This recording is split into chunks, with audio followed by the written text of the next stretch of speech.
If you have problem to open the Homework 12 Part 2, you should follow me to set up your computer. First, click the Start button.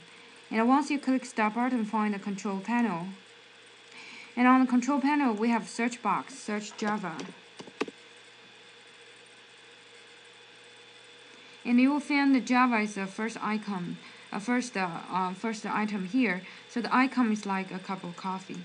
So click Java. Once you click Java, you will see the Java control panel and choose the security. So you can see by default, the security level is high. Now you need to move to the medium and apply and click OK. So now you can open your browser. So make sure when you're doing setup, you close the browser and find your Cengage Now account and log in. And once you log in and find your Homework 12 Part 2.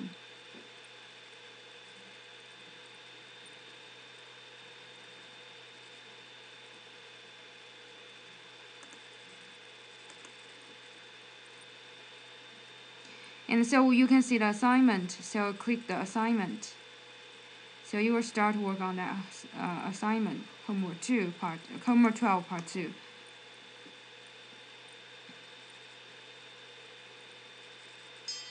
So now you should see a dialog. Do you want to block? And click Not Block.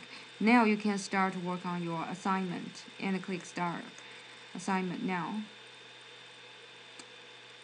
So now you can see all the assignment. So make sure you set up your Java, and after you set up the Java, then open the browser. Don't open the browser before you set up your Java.